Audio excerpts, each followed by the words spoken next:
then I have another one for you. I think historically I've been pretty comfortable just like holding the computer. A little known trick is keep your finger on the key. I'll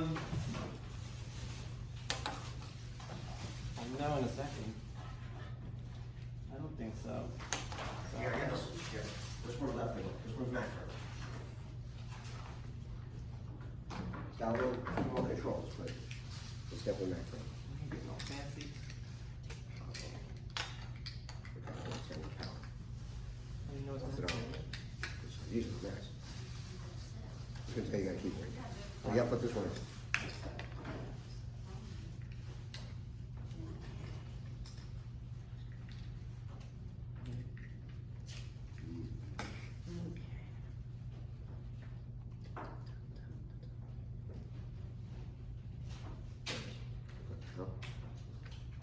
I can just text it. Can I just Okay. see what happens? No. It's definitely on. Just try to laser works. Okay, I'm just gonna use my hand. Sorry. That's good. All right, see you there. I've done this plenty of times. All right, so I'll make these real quick. All right, so as you saw, so we already had one earlier State of the Dating Industry by Matt Dancap, and I said, Steve, I said, why don't you give this yours? And the idea here was to have two different consultants give you basically the same talk, but they didn't coach each other or anything. And the cool part of it is now you get two different points of view of the same industry that you're in. And I thought, wow, this would be really cool because you could see where they agree and where they don't agree, and how they look at the market differently. So Steve's been in the industry since 2011, 12, something like that. 11. Maybe 11.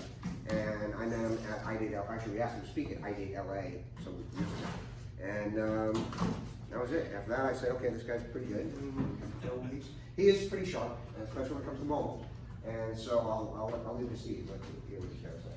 All set? I have the really cool thing that follows you. You know who's got that? I did, but Don't worry about back it. in.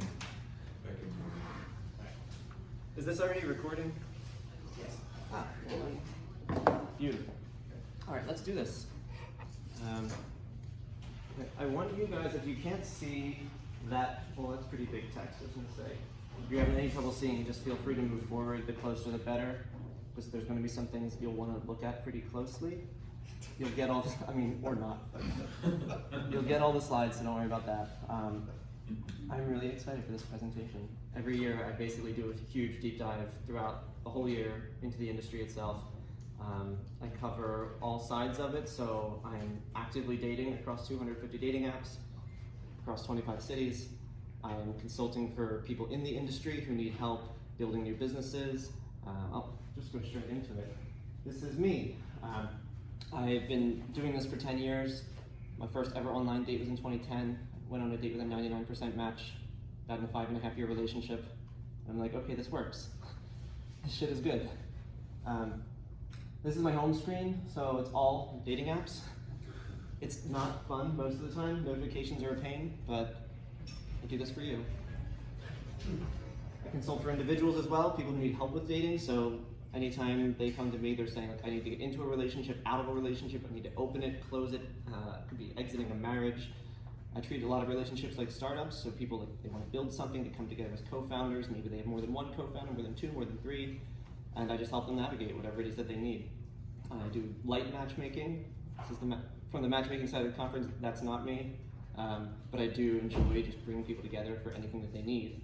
Sometimes it's events, sometimes it's parties, sometimes it's roommates, co-founders, anything like that. I ran a recruiting company for 4 or 5 years, essentially modeled after OkCupid, so that was kind of fun. Basically learning all of the algorithms, learning how the matchmaking process works.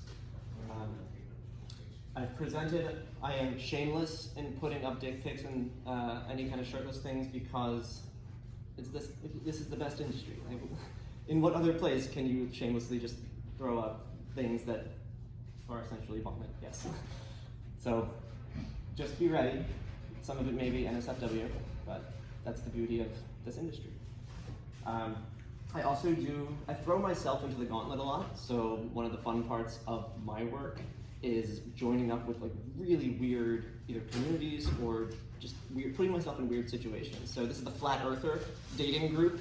So if you're into conspiracy theories, I'm in the group now, and now I'm trying to learn what it's like to date as someone who... Stop procreating. A lot of people do say that, but you get banned. If you even mention vaccinations, you get banned right away. That's good. So, that's great, because if they die from like measles, then it's less bladder surgery. Potentially. Some of the people do post sad things. They're just like, how come all we ever talk about is conspiracies, guys? Like, can't we just date? I thought that's what we were here for. And everyone's like, shut up, Kobe didn't die! So, I get a lot of my information from Online Personals Watch. I don't know if you guys have been to previous conferences with Mark Brooks. He runs this, it's like a newsletter weekly for the whole industry, does like funding, acquisitions, all kinds of news. And then I also, I have my own consultancy called Dateworking, but I also partner with Mark for the strategy side of his consultancy as well. So every time he needs to onboard new clients, I'm usually the first pass they have to take because I will destroy their product. Because I'm on all the other ones, and I get really pissed when you waste my time with a product that's not good. I run a podcast about how to connect in the modern world. It's weird and fun, I love it. I run a live comedy show once a month. Same deal, I like just getting face to face with lots of people, understanding how they think through dating, and then picking apart their problems on stage. So let's get into this. We have a lot of companies in this industry. This number includes matchmaking agencies, it includes small shops, it includes huge, colossal dating apps, service providers, so there's a lot. It's still a growing industry, even though it is consolidating pretty intensely thanks to Match.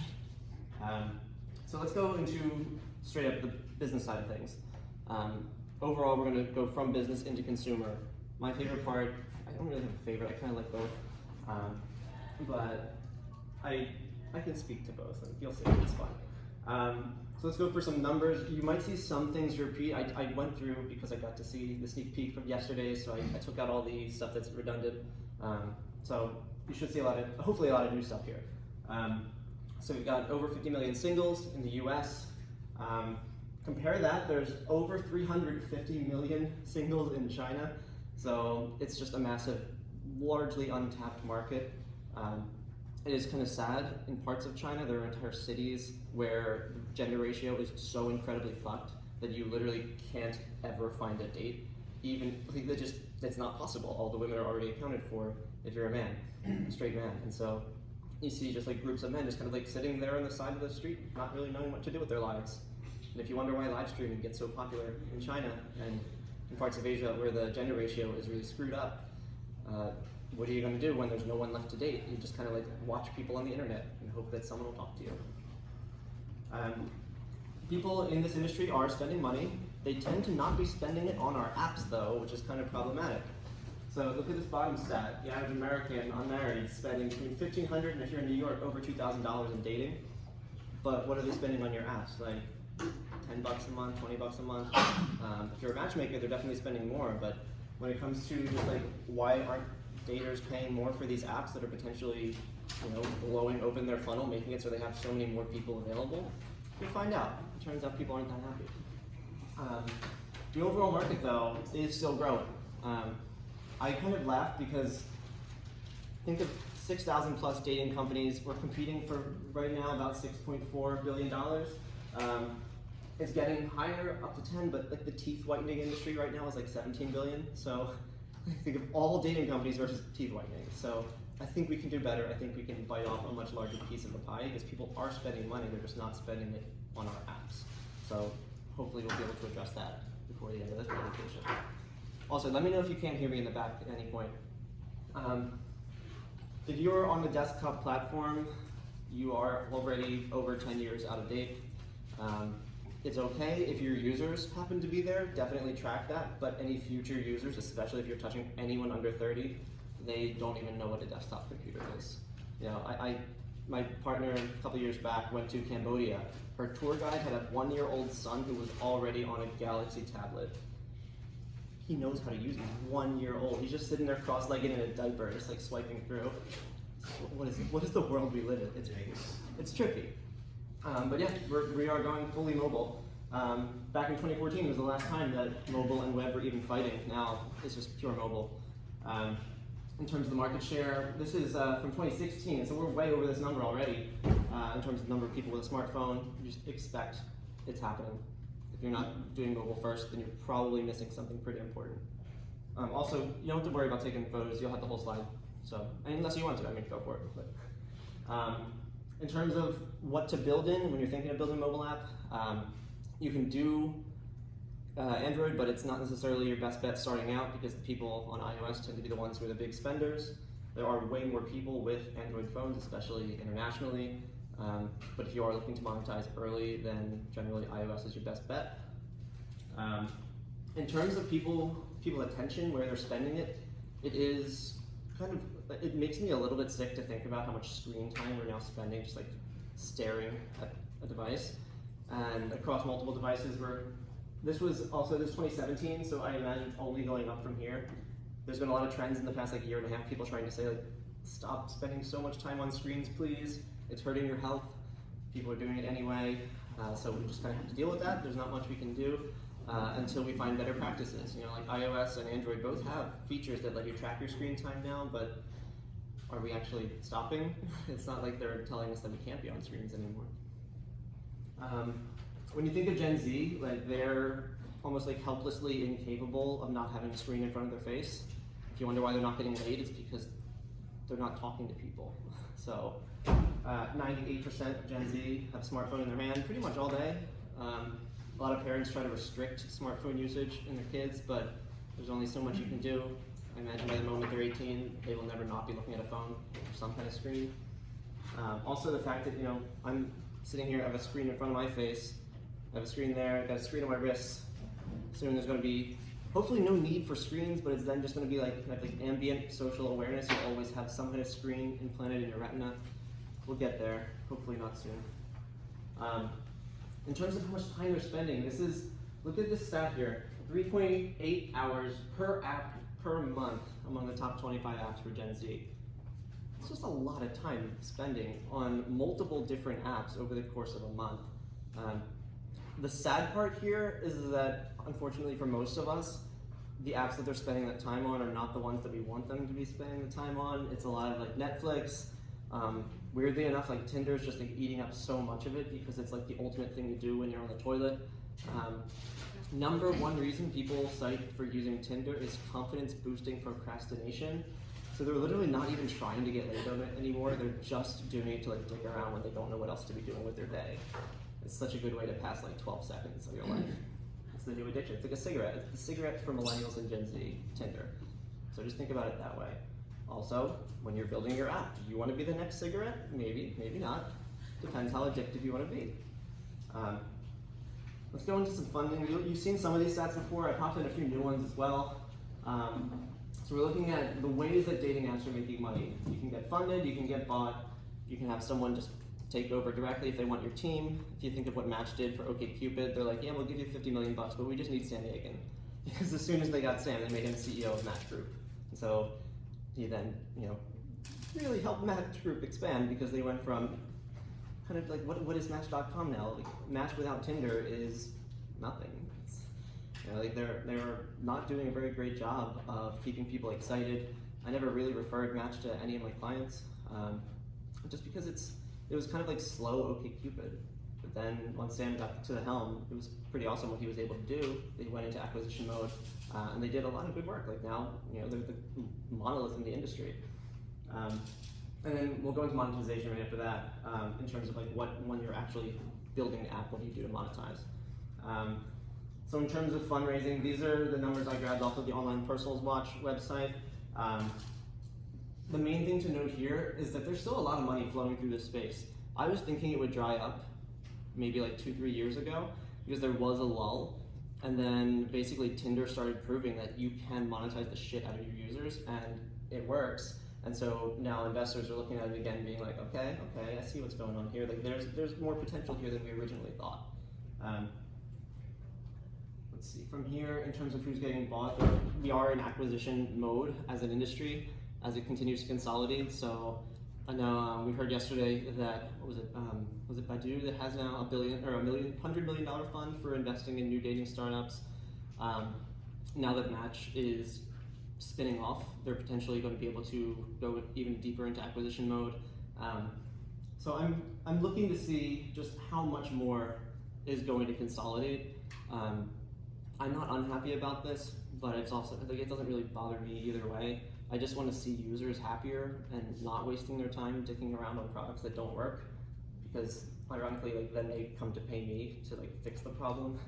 So maybe I do want to see more of that. We'll see. A few more acquisitions here. A couple of recent ones. Growler just got recently bought by Meat Group. Zeus got picked up in 2019. Grindr, they're still fighting over it because when a Chinese company acquires a gay dating app, it's kind of problematic. So we'll see where that goes. I think they have until sometime in 2020 to relinquish it. Let's go into monetization. This is where it gets a little fun. In terms of revenue models, does anyone here have an app that uses one of the above here? Show of hands. Okay, which one do you use? Most do in-app purchases. Okay, so subscriptions like that. Specifically subscriptions or like little one-off things? The subscriptions are good. Yeah, we'll see why in a second. So pay per download, that is a thing of the past at this point. It's usually, it was cool for a little bit, like you could build a flashlight app and you just want someone to, want to make a couple bucks, you can put it in the app store for $1 or $5 and you'll get a couple thousand bucks. But that's not sustainable. It's not going to do much for getting your users excited to pay you. So it's definitely declining. It's also something that if you're, like some games can do it, but it's generally not an advisable thing in this industry at this point. In-app purchases, that's really what the lifeblood of the dating industry is right now. If you don't have in-app purchases or subscriptions in your app, I would question what you're doing. If you have some magical source of revenue that you're pulling in that is not this, I want to hear more. That'll be in a future presentation if you can convince me otherwise, but I challenge you right now. In terms of in-app purchases, this is the bulk of the revenue in this industry. It's something that, when you think about the way these subscriptions work and the way that like just user behavior, it used to take probably like 5 to 7 minutes of time to unsubscribe from an app once you were subscribed, because Apple originally didn't let you do it on your iPhone. They'd force you to go off to the web portal, and if you're paying $5 a month, sometimes it's not even worth taking 7 minutes to stop paying $5. You're just like, fuck it, I'm just gonna ignore it. And so you make more money because your users don't care to unsubscribe. And also sometimes when you become like a member, you kind of get a lot of good benefits that are worthwhile in the long run, because dating isn't a very quick thing. It's not like you meet someone and you're already off the app. That can happen, but statistically it won't happen. Most people do not in fact meet someone very quickly. And the saddest statistic I came across is that I believe it was Tinder users in college, 70% have never gone on a date through Tinder. So there's that confidence boosting procrastination for you. In terms of where we're going with it, we just keep seeing it go further and further up for in-app purchases. Like there's no question that's what you got to do if you're building a dating app right now. In terms of actual spend, 96% for non-gaming apps, that's in-app purchases, specifically subscriptions. So just keep remembering that. If you're thinking any other rev model, you're probably thinking wrong. There are display ads, that is an option. I hate them, most users hate them. It'll make people have a more negative view of your app. It's hard to build a community when you're constantly throwing ads at people.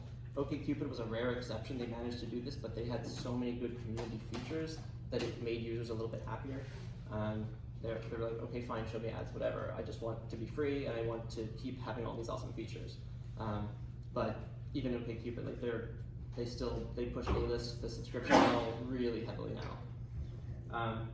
There's still like a decent sized market for display ads, and if you look at what Instagram and Facebook are doing, like I don't know how many people run a dating business right now? Okay, 2, 3. In terms of your advertising, are you primarily doing it through Facebook and Google right now? And like display ads, do you ever buy ads on other apps? Like do you ever like advertise your product within another dating app? Okay. Because that is still an existing opportunity. Like I said, I don't necessarily recommend it. In terms of mobile advertising, it's definitely, like, if you're going to do ads, everyone's on their phone. So why would you put it on a desktop screen when mobile ads are actually getting pretty good? I found that even personally, I'm clicking a solid like 40% of ads that I receive at this point on Instagram. on Facebook. It's like 5 of your friends are supporting this cause we already know you like. Just click this goddamn link, you're gonna love it. And I do. So these ads can be effective and they don't necessarily detract from the experience. Now this is honestly my favorite part because I'm on these apps all day, every day, downloading all of them. I get friends pinging me all the time saying, hey, I'm building this, can you check it out? Or, hey, I just saw this thing, are you on it yet? And I'm like, yes, I know, I'm on it, of course. So let's see like what's happening, because there is something that's shifted in the last 5 to 6 years that's been totally transformative for the industry. Not in a good way, it's in a really frustrating way for most individuals. So think about these numbers. In terms of new relationships starting online, it's the majority at this point. Like we have more and more people turning to the internet to quickly just get back in the game. People will literally call me the day they break up with their partner saying, I need to get back on Tinder, help me date again. And I'm like, you broke up 10 minutes ago, what do you, give yourself a breather. And they're like, no, I gotta get back in. It's this like weird addiction to dating. And part of it is that it's usually free to start. There's virtually no cost of just like being involved in it other than your time, and people's time apparently is not that valuable. These other numbers though, this little tilde thing that's like approaching 0. So it's not that it's 0 cost actually, but it's getting so cheap and so easy. And these costs aren't strictly financial costs. So like when it came to, let's think of like the average woman who's going out on an expedition to find a mate. She's maybe going to a bar, maybe going to a club. She has to do her hair, get dressed, potentially buy more clothes, do makeup. These are all costs. It's time costs. You might have to go get a blowout. There's an entire company in New York just for doing blowouts. It's called Dry Bar. You go in and they just like dry your, like they fluff your hair up, and then there goes $50, and you do that once a week. And these are real costs. But when you use online dating, you have a profile that basically just sits there and does all the work for you, so you never have to keep spending all this additional money. And the people who you're going to ultimately choose to go out with, you don't have to primp and preen as though you are trying to meet any possible person, because you've already targeted the person who doesn't give a shit about what you look like on day one. And you can optimize for that, and it's free. So the costs are going down on that frontier. And then these costs of rejection. Think about for like the safety of women. When you try to reject someone in person, you sometimes have to do the like, oh, I have a boyfriend, or oh, like I'm feeling sick, or let me go talk to my friend over here. And it's just awkward, and it's frustrating, and it's dangerous. There are sometimes like Uber drivers, you'll hear this, where like they'll try to pick up one of their passengers, and when the passenger says like, please don't do this, like stop talking to me like that, then the driver's like, well, you're in my car, so I can do what I want, and then it's just terrifying. So it's really scary being a woman, period. A woman on the internet is slightly less scary simply because the physical risks aren't as readily present. And so in terms of the actual risk, you can put up fake profile pictures now and just like give someone your actual photo later. You don't have to do anything that discloses your identity. So the costs of dating are just going way down. Social costs, behavioral costs, economic costs. So the funny thing about what happens when these costs go down is that women end up having so much more of the power, because they're now the ones who get to sit back and simply say no to all of the people they never liked in the first place, who would otherwise have like approached them at a bar and wasted their time, who otherwise would have sent them a bunch of messages or like in some way just interrupted their flow of life. And now they can just simply reject them systematically. And this leads to them having a ton of power in the market, and it leads to men being extraordinarily frustrated. So I want to give you a quick case study on like why Tinder had such a transformative effect on this industry. First of all, it turned dating into a game rather than into this weird thing that only like creepy people on the internet do. You just play it. I started a Tinder bar game where you do like hot potato, and you just like swipe right on everyone, and if you get a match, then you have to drink. Like it's literally a game. That was a really cool thing that this did for the industry, because suddenly there was no stigma anymore. In terms of onboarding, I'll show you in a second. Think of eHarmony and their like 45-minute questionnaire just to get started, just to see a profile. 45 minutes of your day already blown. Tinder, it's about 4 seconds. And then eliminating the fear of rejection. Basically, I already described this. This is what happens when women don't have to fear, both sides, honestly, women and men no longer have to fear that moment of you like putting yourself out there and then someone saying like, no, fuck you, I hate you. Because what's happening now is you just swipe left. They're gone forever. You never have to think about it again. There's no more fear. look at this. Think about your app. Think about, let's say you have 1 minute of someone's attention before they decide whether or not to uninstall after they've downloaded your app. Tinder maximizes hardcore every second of that attention because what they're doing here, 4 taps. I download the app, I don't know what this app is, I open it up, 4 taps later I'm already swiping on people and potentially have a match. If I do 4 taps and 1 copy and pasted message, I could already have someone texting me to set up a date. It's unreal. Like, this was transformative for the industry and it still maintains itself as like one of the fastest onboarding procedures for any app. One app, which I'll show later in the presentation, blows Tinder out of the water, so get ready for that.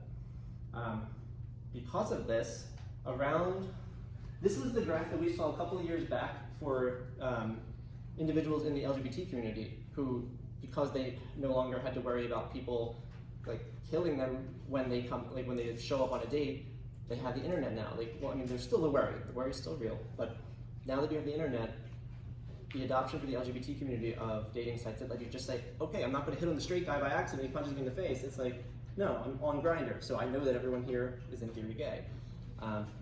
What happened is that the straight community, after the advent of Tinder, managed to have the same level of adoption and efficacy when it came to entering the dating space, the online dating space. So you see this massive adoption curve of people meeting online. Sadly, this little slumpy blue line is meeting through friends. Apparently our friends suck at referring us now. How do I get this guy working? Oh. I really want you to see this because it's beautiful. There we go. Talk about ease of use. A slab of meat can do all the work on Tinder for you now, so you never have to worry again. That's a right swipe right there. It's like everyone. Unfortunately, when you have the ability to swipe so readily, so easily, you end up with women being much choosier because they have no risks of saying no. What happens if you're basically any man, let's say like the bottom 90% of men end up getting systematically ignored on the internet. So they've kind of gotten shafted by the system and they are frustrated and angry about it. This is a finding from Luna Labs. They were a crypto-based dating company that never even launched a product but did a cool white paper. 99% of women are just saying, no, don't need it. Like, they're just, so few men are actually getting attention on the internet now because of these new, essentially, like, just practices in the space, the way that apps are built and designed. Also, it's kind of fitting that women don't really find men most attractive. They'll always find some reason to be like, nah. So this is really where you get that 98% women saying, no, no, no, they're just not that attractive. I brought this up again because if I were to reverse this GIF, that's basically the female experience. It's like, no, no, no, no, on repeat. Every once in a while, you might have someone, like, it's literally women swipe right anywhere from, at most, 15% of the time. Usually it's more like 2%. Oh, there it goes. Funnily enough, when you wonder, like, what are these men doing now? Apparently they're not doing anything. They are seeing a pretty precipitous decline in, have you had sex in the past year? The answer has been no. And I imagine it's Gen Z leading this trend because their heads are in their phones and no one's paying attention. It's not even Gen Z, I may say. Like, It's like, this is the first year, we've been in business for 12 years. I own a matchmaking service, and this is the first year that Gen X is old enough to afford our high-end prices, because we start at $25,000. And we're noticing that at least half of the Gen X men that we meet have never had sexual experience. half. Yeah. Shit. And men. Okay. Women, it's 1 in 4, and it's usually maybe they were molested when they were teenagers or something, so there's like some sexual trauma that's stopping them. But the men, it's just amazing because we've never, in 11 years before that, I think I only met 1 male virgin that was like in their 40s. But now it's like, I'll probably meet two a month. Yeah. Bet you there's a linear 1-to-1 correlation with them not having a passport. I'm sorry? You don't have a passport? Them not having a passport. You know, one of the things we have, because of the nature of our business, it's medical treatment for drug addiction, things like that. One of the things is we have people that are vulnerable, so there's a very strict no fraternization policy between staff and those in treatment. we now have a bit of a scandal because someone in our treatment facility's Bumble account was swiped right by one of the technicians. Had no idea, but now we've got a problem, did this, and we've got someone slamming us online for this sort of thing, and we're like, what do you do about that? Because we were talking about it, by the read of our policy, someone in my marketing department in Fort Lauderdale could swipe right on someone in Austin, never met them in person, has no impact over them, but is technically. And then you get fired for it, right? Yep. I accidentally swiped right to my primary care provider, and then we matched, and I was like, well, this is awkward now, I need a new doctor.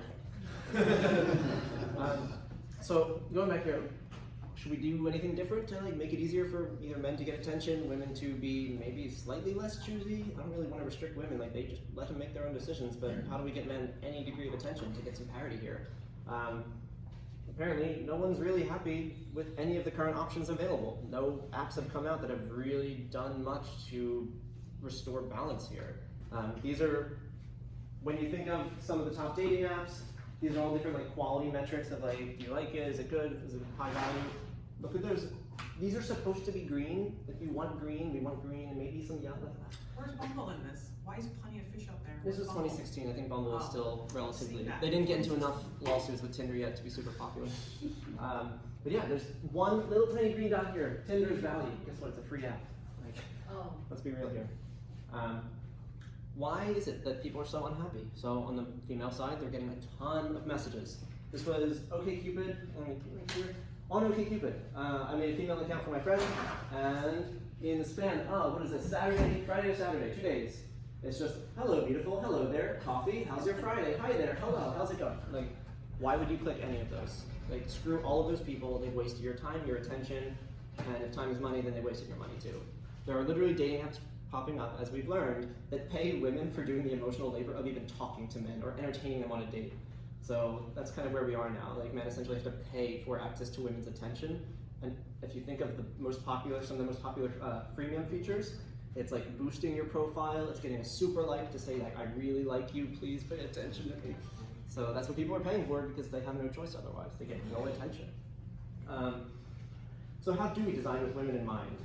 Well, we think, as we've already heard, like women have potentially experienced sexual abuse or trauma, so they're already kind of reticent. They hear the stories everywhere. The Me Too movement made women very readily aware of just how many of their friends have been screwed over by men or women, but like they're just extra sensitive right now, and that's a good thing because that means they're cognizant that there is real risk.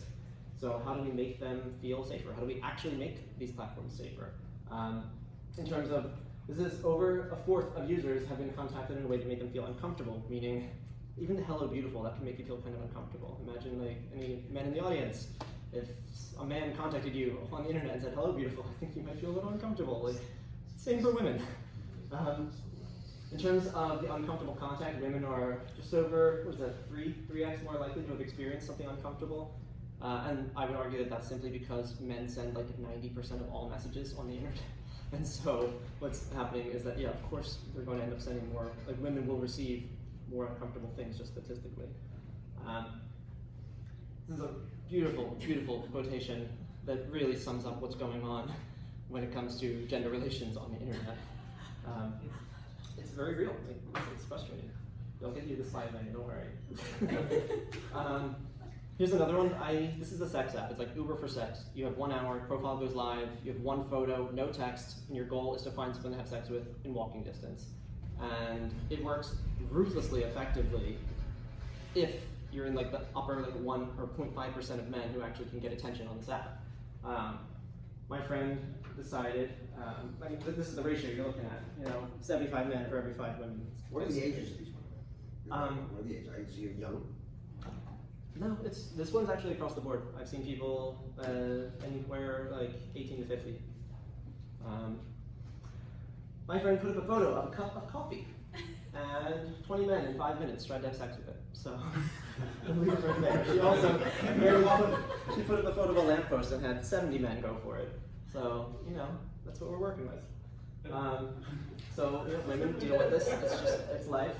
Men are really frustrated. There's not much they can do yet. But, funnily enough, now we have words to describe the frustration so we can at least vent a little bit better about it. You have flaking when someone doesn't show up for a date. We have ghosting, and this is when someone is like texting you and then they're just gone. Where'd they go? I have no idea. Zombieing, which is like the follow-up from ghosting, when they ghosted you, but then like a week later, they text you again, or like a month later. I once zombied someone after 5 years. And I was just like, hey, so remember we were supposed to go on that date 5 years ago? I got into a relationship, but now I'm, not in a relationship, so date? It worked. So zombieing's not a bad thing necessarily, it's a thing. Breadcrumbing is like leading someone on just a little bit here, a little bit there, texting them every couple weeks, every couple days, just enough to get them still interested without falling off. It's very frustrating, especially if you have like 50 people breadcrumbing you at once, which is the norm now. Dial toning, that's another fun one. This is when you're all excited to message someone, hey, like you got offline, and like you got their number, then you call, and they don't answer. There's nothing. So you had all this build up for nothing. You're like, okay, cool. What can we do? How do we make people trust one another more, be more interested in each other? I think my favorite thing is just like, if you have a profile design within your app that doesn't really make people share anything interesting or useful, what do you think people are going to do? Like, what do men do when all they see is a photo? They're going to try to fuck the photo. If it's a cup of coffee, they're still going for it. So like, how do you make the profile come alive? How do you make it, like imagine if you walked into a bar, like a profile photo with no text is like walking into a bar where no women can speak. All they can do is just be a body in space. Like you really need to encourage people to have really good photos with a lot of variation in showing different parts of their lives. You want to make sure that the profile text is something that gives you a lot of information to work with when you're trying to send a message, so you do not send a hey, hi, what's up. You should even ban users or threaten to ban them if they're sending shitty messages. What was that last one there? My favorite metric, always keep this in mind, no matter what product you're working on, ROI on attentional spend. We're living in an attentional economy where every minute counts. People will delete your app and uninstall it within 1 minute if they don't like it, if it doesn't feel right, if it doesn't make them happy. So you really have to make sure you're capitalizing on every minute. So does it take a user 20 minutes to sign up? You'll never keep users. Does it take a user 6 weeks to be able to have one successful experience? Then they're not sharing this with their friends. They're wasting their time. I want to breeze through this one because I still have a bunch to go, and I just want to cut to the chase. But when you're thinking about which features to incorporate, I think Hinge did the best job with fun prompts, giving you like really creative things that make you think. Always, like my favorite thing is if you imagine what do you want your user to be doing when they're looking at your screen? I always want them to do the face where they look up and to the left, because that means they're thinking, they're introspecting. So if your question is like, when's the last time you cried? They're like, shit. Like, as soon as they do that, you know they're thinking, and that means you know that it's going to be a better answer than not. So always try to like keep questions and prompts that make users do that. Also the modern multimedia thing, really think about, we learned yesterday AI is in everything now, so as you're building, just keep thinking that. Keep everything you can replace with AI makes it that much easier for users to not have to do additional work.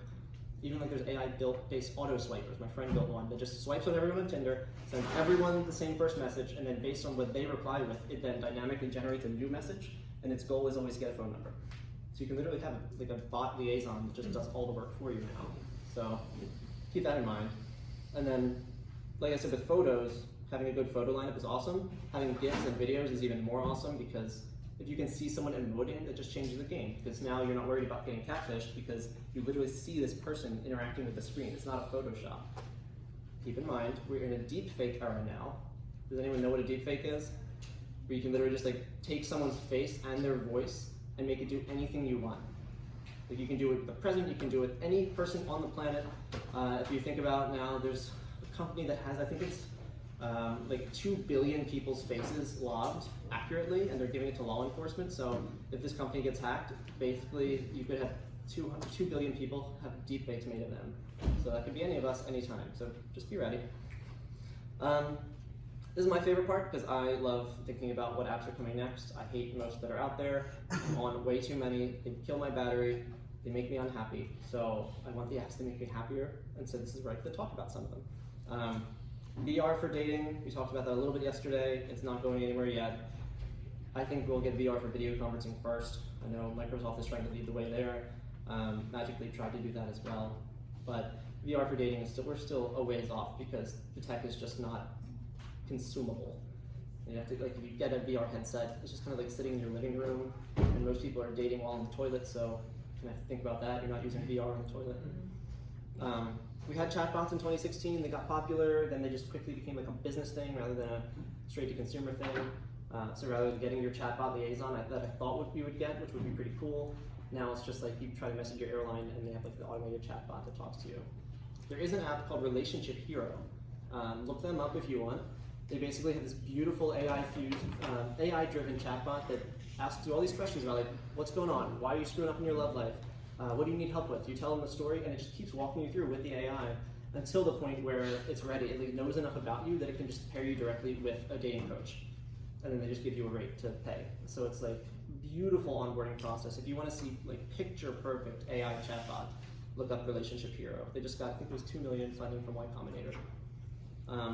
The league also does this really well. If you're curious about, imagine a user comes into your app for the first time.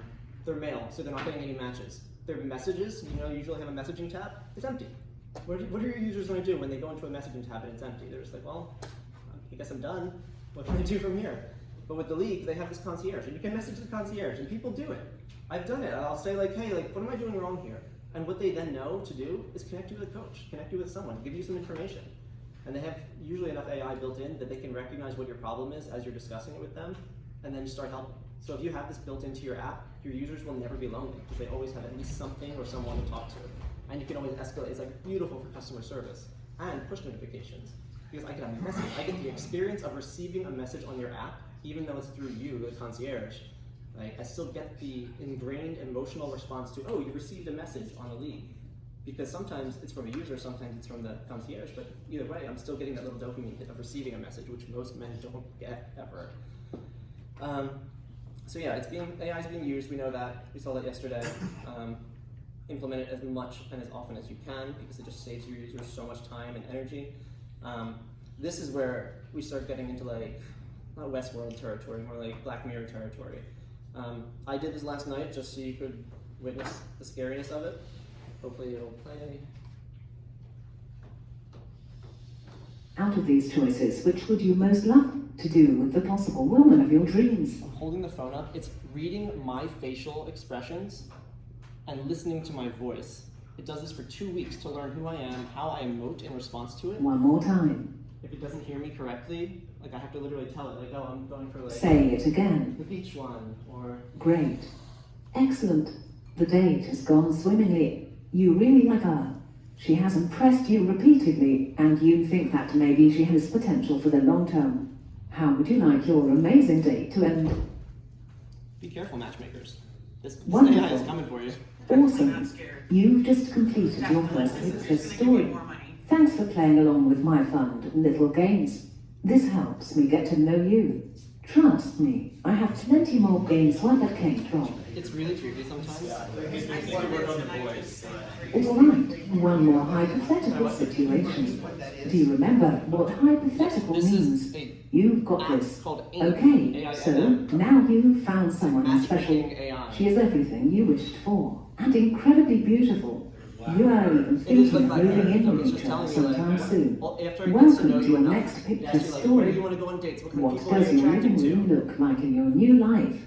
I am looking for style 2 here. weeks of Not this. so much how large it is or how expensive, but think about which style best fits you. I'll spare you from there. But yes, it's happening. Like it's getting better and better. And I think when you think of hands-free, no one wants to be button mashing for the rest of their lives. Like it will be a thing of the past within 10 years. We will not touch keyboards within 10 years.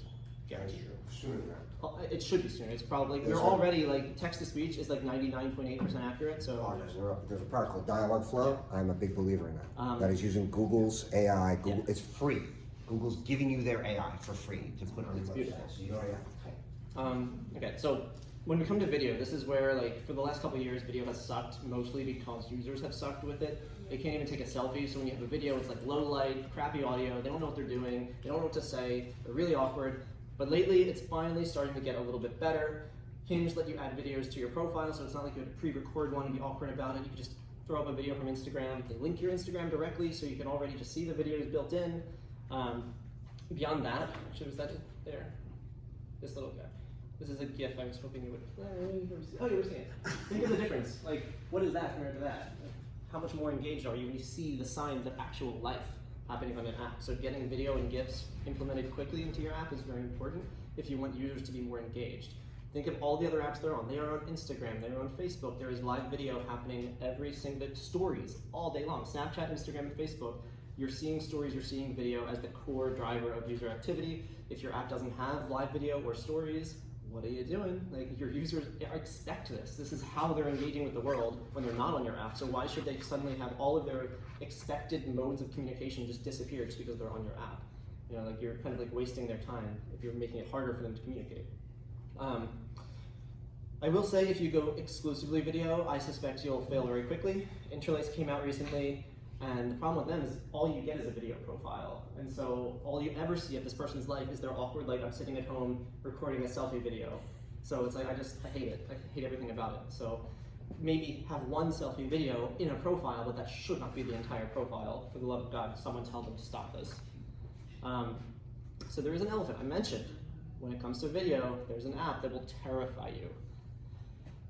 How many people have heard of TikTok? How many people have not heard of TikTok? If you haven't, it's time to hear about it, because this is arguably, it's in the top 3 most popular apps in the entire world, and it did not exist 3 years ago. So when you think of an app that got to over 1 billion users in less than 3 years, this is unprecedented. So it's literally the fastest app to ever reach 1 billion users. It's out of control. Like, Facebook took, what's that, 15 years? This took less than 3. So get ready, like, TikTok is definitely happening. I did this last night. I wanted you guys to see an example of how TikTok works.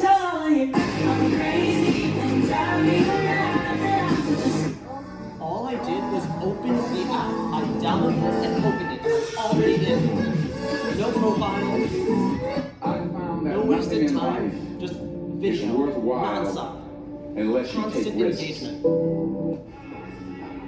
And in order to go from video to video, I'm literally just swiping with my thumb. I've only done 3 taps, and I've gotten 3 viral videos. I also can see social proof. 2 million people already liked this video, so the feed that they're giving me from minute 0 is already something that 2 million people have liked. So they're pretty much guaranteed to know that I know.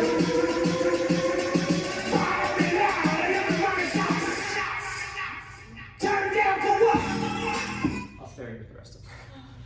52 minutes a day on this app. People are just, it's abusive at this point. It's taking user attention and just shoving it into viral content. And they're doing that. China owns it, so therefore they own your face, they own your attention, they know your data, this is our life now, so be ready. 90% of users access it daily. How many people log into your apps? How often do they log in? If you're not Tinder, it's probably not daily. 90% of TikTok users are logging in daily. It's terrifying. And Gen Z is like the TikTok generation by far. Literally, they have their own category of content consumption now. Mobile short form video wasn't really a thing.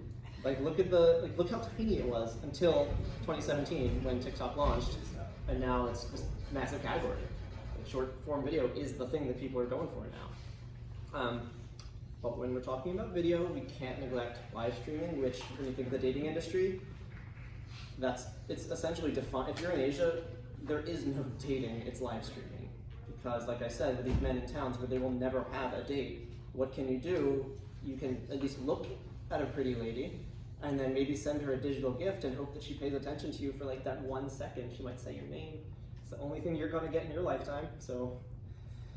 Think of our dating industry. What is that, 6 billion now, going up to 9? We're at 124 billion with a B by 2025. So video, I mean, this is obviously not just restricted to dating. Video is way bigger. It's like, it's Twitch, it's YouTube, it's all that. But when it comes to global streaming, like, this is just, it's huge because people's attention just captures it and siphons it away. When you think of what kind of video are people streaming, like, I could stream, someone playing a game, I could stream a talk, but live is where it's at right now. Live is the fastest growing form of video streaming. And when you think of why, think of how boring the apps are when you don't get to see any movement, any people, any activity. So, one case study, Momo, 2014. Look at how crappy and ugly this app is. Today, there's literally cars that you can throw at people. There's people, from the minute you log in, they're already talking to, not you, but to their followers, but at the very least, you're already seeing people active and engaging. These little digital gifts, that's what's driving most of the revenue for the entire live streaming thing. It gets you attention. You can send a message, they might never read it or receive it. When you send them a gift, let's say you paid $5 to send them a gift, and they get $2.50. You're literally paying them to pay attention to you. This is what users who are popular on these live streaming apps are doing. They have full rigs, nice HD cameras. They have entire backdrops with like green screens because they're content creators now. They're doing this 24/7. I had a friend who did art on a sex app. She just would paint, and people would pay her. It's out of control. This, when you think of your, the dating app where you go in, make a profile, maybe you'll see a face, a single photo. That's not the world we're in anymore. If that's what you're still trying to build, you're 10 years old. Like you're already left behind. Hold on. I did this last night. It was like 2 in the morning. Here's me. I go into this app because I'm like, I gotta show you what's happening here. Think of the ROI on your attentional spend. I go in from 0. I open the app. Ignore the content of conversation. People aren't that interesting. There are 9 people, okay, 7, actively engaged in the conversation from minute 1. Think of your dating app. I swipe for hours. You get 0 matches. What happens? That one's live me. So I go, what's the comparison? I can go on your app and swipe and message and get nothing back, or I can instantly join in a conversation minute 1. You can't really compete with that. There's so much more, such a higher ROI. It may be harder to get a date, but it's already hard to get a date. When people fail at getting dates, the next best option is getting some form of attention. This is now, we're wrapping up in a minute. I want to go into just the last couple slides. Audio, we already mentioned that like ambient audio is becoming more of a thing. It's, like, yes, video is huge, but audio, when we think of like, the voice recognition is spot on. So I don't want to use my hands anymore. I want to look down at the screen and get there's a weird like bone that starts growing in your neck out of your head, like a tail almost, when people put their heads down too much. It gets really creepy because your body's just like, oh, I guess we need to like support the neck better. We need a new bone. And so people are literally growing bones because their heads are down too much. Like we're going to stop doing that within the next 5 years. And it's all thanks to audio, because now you can just like speak to your phone. You can finally relax your neck. You don't have to look at the screen as much. If we go into VR, AR territory, then you only have to turn your head down. It's just like right there in front of you. Accuracy of machine learning is just getting higher and higher every day. We have ambient social audio, like you can just speak to Alexa, speak to Google Home, and it's listening. It can even date match. Tried to build an app within Google Home or within Alexa where you could be like, hey, match, like, who should I match with today? And they're like, oh, well, try this person. Really redo their profile. That didn't do very well. I don't recommend building an app for this, but just know that users are, like, if anyone hasn't yet switched to wireless earbuds, like, it's life-changing. Because then you can like make breakfast without having to like worry about a cord it's just, as soon as you do that, suddenly you open up the world of podcasting, you open up the world of just ambient audio. Even the new AirPod Pros from Apple, they let you go into a loud place and it cancels the noise but still lets you hear a conversation. Like, it's the future, it's happening, it's already here. In terms of devices that are voice first, like it's growing radically, it's one of the fastest growing segments. Just be ready for it. Like I wouldn't say build a voice-first app, but I would say plan for it being a mode of communication that users are obsessed with. How many people listen to podcasts? This is one of the fastest growing mediums of consumption for content. We're looking at, in the US alone, 144 million people, it's over half of the US have listened to podcasts. In terms of weekly engagement, 62 million people listen to podcasts at least once a week. So what does that tell me? I'm thinking, if we have these people that are listening to a lot of podcasts, what are their ages? So, oh, it's the core dating demographic, 25 to 34, and they're listening to podcasts weekly. What does that tell us? Maybe we should be advertising on podcasts. Because think about it, when you're listening to a podcast, it's a human's voice, someone you respect, telling you their story every day, every week. What happens when that person is now reading you an ad for a dating app that they personally used? Suddenly you're like, well, shit, you know? If Tim Ferriss is saying that I should be using Hinge, then who am I to say he's wrong? And what's happening now, it's kind of fun, Hinge is sponsoring podcasts tailored to the millennials. They're doing like politics podcasts. They're talking about that. Hinge we saw yesterday, they got a 30% bump in registrations just because Pete Buttigieg, a presidential candidate, said that he met his partner on Hinge. So they're going hardcore into the podcast territory, and the ad spends are still not super expensive. Like we were looking at this yesterday. It depends on how big a podcast you want to go for, but if you get a podcast that's in your niche, if you're a kink app and you go into like the multi-amory or a kink-friendly podcast, they're probably small enough that you can get dirt cheap advertising, and their users are ravenous for the right app. And so when you have people you trust talking about a brand that they can support because you're supporting them already through your ad spend, then it's a no-brainer. This is the last thing I want to show you. We're on time. What? We're on time. We're way over. Aw. Way Well, over. then I won't show Take you. it fast, just summarize it. Okay. Well, this is the last thing. After being redirected by Jupiter's gravitational pull, Tinder Linklaters launched Comet will now this become the first in recorded to history to pass millions, this tens close of to millions our of humble people, hundreds of planet. millions of people But don't worry, folks. receive this on a We saw Sunday about night. 100,000 miles of breathing room between us and our visitor from the stars. Open up Tinder and you see this experience. You're now in it. You're with 100 million other people who are experiencing this in real time. You have these decisions to make. There's a comet heading for Earth. You might all die. What are you going to do? And what are you doing? Tinder's literally teaching you how to use the swiping function because you're making decisions on what to do. Say hi to Sawyer. Think of how powerful this is when a brand is connecting with you so deeply that they're literally making content that tells you like how to engage with their app. Every decision you make gets put into your profile. So you now share a story with every other person who engaged on that Right? How night. do you get me? So that dog you saw, I'm not going to show you any more of that. That dog you saw ultimately nearly gets killed, and you have to decide whether to save the puppy or save the friend. And if you say that you're going to save the friend, not the puppy, you know how many people are going to swipe left on you? You know how many women who go on Tinder just for the dogs who are going to be like, you didn't save the puppy? Instant conversation starter. Swipe Night is insane in terms of a brand just owning your attention, owning the flow from you being online to offline, getting you talking about it. Last thing, this is it. I want you to just keep thinking about this. These are the main things. If you think about these things as intensely as possible, you will do better than not. What do people already do and love? How does my app reflect that, or does it at all?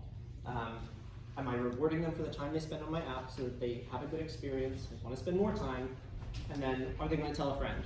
If you want your marketing cost to be zero forever, you want your users telling their friends. If they're not telling their friends, your marketing cost will not be zero. I think that's it. Oh, yeah, this is the last little quote from Justin, founder of Hinge. What do they say? What are we going to do when we're spending all of our time looking at screens? And how are we going to look back on our lives? So think about it. How do we get users off screens? Do we get them offline, dating apps and events? Do we get them into a new form of tech, audio, so you're not looking at a screen? Just keep that in mind. People don't like looking at screens as much anymore. All right.